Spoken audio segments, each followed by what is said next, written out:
대출금리의 왜곡 여러분들도 많이 알고 계시잖아요. 관치가 횡횡하니까 대출금리가 왜곡이 돼서 이게 장난이 아닙니다. 시장이라는 것은 시장의 어떤 원리에 맡겨둬야 되거든요. 이것을 정부가 들어가서 과도하게 개입하게 되면 시장은 왜곡이 되고요. 그러다가 시장에 실패가 일어난다. 이 말씀 제가 굉장히 많이 드렸습니다. 그런데 지금 금리 시장이 그런 것 같아요. 예, 금리 시장이. 무슨 얘기냐고요? 이 대출 금리가 마저 주택담보대출 초유 사태. 제가 이렇게 제목을 썼잖아요. 그게 현실입니다. 여러분 이거 한번 보세요. 예금은행의 주택담보대출 가중평균금리입니다. 2024년 7월에 3.5%입니다.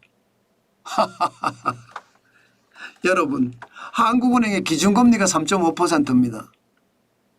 심지어 말입니다. 이게 가중평균금리잖아요.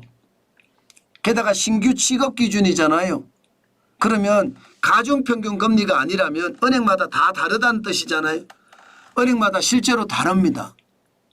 이게 여러분 우리의 기준금리인 3.5%보다 낮은 그런 은행도 있다니까요. 주택담보대출이. 세상에 뭐 이런 일이 있습니까? 신규 주택담보대출 금리가 기준금리와 같아진 것도 여러분 사상 처음입니다. 그런데 여기에 기준금리보다 낮다고요?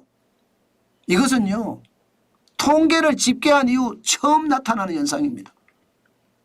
제가 봐선 이거 이미 시장 실패다 이렇게 읽혀질 수 있는 대목이에요. 참 여러분 이렇게 말입니다. 금리가 붕괴하잖아요.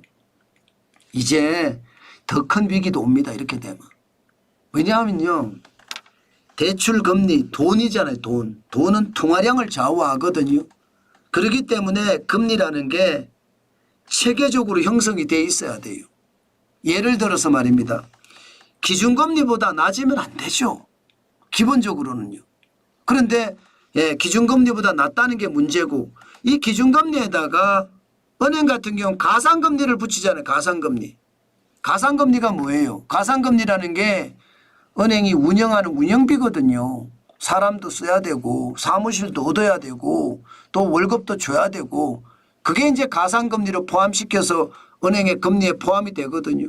그럼 기준금리 플러스 가상금리가 대출금리인데 지금 대출금리가 이렇게까지 낮아졌다는 건 이게 충격이고 진짜 말도 안 된다고 생각을 하는 겁니다. 저는 윤석열 정부의 금융정책 죄송합니다. 이런 표현을 써서. 저는 윤석열 정부가 잘 되기를 바라는 사람 중에 하나거든요. 그런데도 이런 표현 쓰겠습니다. 개판입니다. 관치가 너무 시장 깊숙이 들어와서 대출금리 시장을 망쳐놨다. 저는 그렇게 생각합니다. 이게 여러분 시장에서는 엄청난 충격이 되는 거예요. 그러면 여러분 왜 은행의 주택담보대출 가중평균금리가 3.5% 기준금리거나 혹은 기준금리보다 밑일까요? 당연히 이거는 조달금리라는 게 있습니다. 조달금리. 조달금리라는 게 여러분 일반적으로 말입니다. 첫 번째 조달금리는 채권을 발행을 해서 돈을 모아서 그 채권 발행 대금으로 대출을 해주고 이게 첫 번째입니다. 첫 번째. 두 번째는 예금금리 예금을 해서 많은 사람이 예금 적금을 들 거 아니에요. 그 돈을 대상으로 또 대출을 해주는 겁니다. 그런데 3.5%까지 떨어졌다는 것은요. 조달금리가 확 내려갔다는 거예요. 조달금리가 내려갈 수밖에 없겠죠. 조달금리가. 왜 내려가느냐. 여러분 이걸 한번 보세요. 조달금리가 내려가는 이유. 지금 예, 저축성 수신금리가 이게 가중평균금리거든요. 3.14%예요. 기준금리가 3.5%인데 예금이나 저축의 평균금리가 3.41%잖아요. 그럼 싸게 대출을 받는다, 예금을 받는다는 뜻이잖아요. 여기에다가 은행채 금리가 굉장히 낮습니다. 그만큼 말입니다. 시장에는요, 금리가 뚝뚝 떨어졌어요. 그래서 지금 주택담보대출 금리를 그렇게 낮춰 잡을 수 있는 겁니다.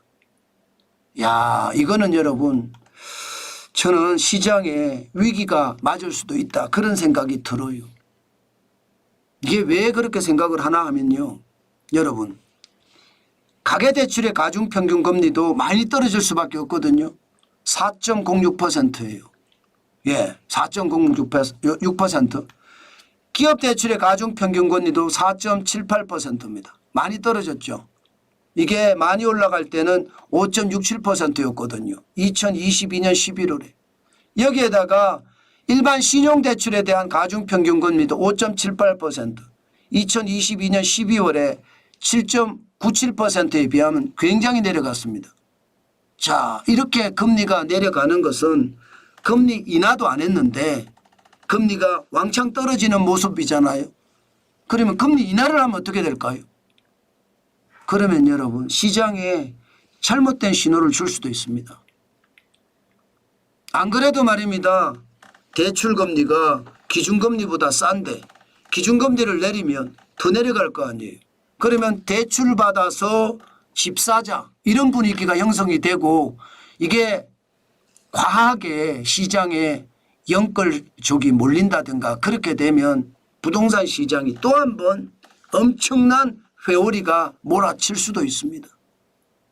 저는 그것을 생각을 하면, 야, 기준금리가 3.5%인데 주택담보대출이 기준금리를 하회한다는 이야기 자체가 진짜 우리 시장에는 초유의 사태가 벌어졌다, 저는 그렇게 생각합니다. 참 안타까운 현실입니다. 경제를 제대로 알지도 못하는 그런 사람들이 시장에 들어가서 권력의 어떤 맛을 들린 건지, 권력을 휘두르다가 시장의 왜곡 내지는 시장의 실패를 몰고 온 것 같거든요.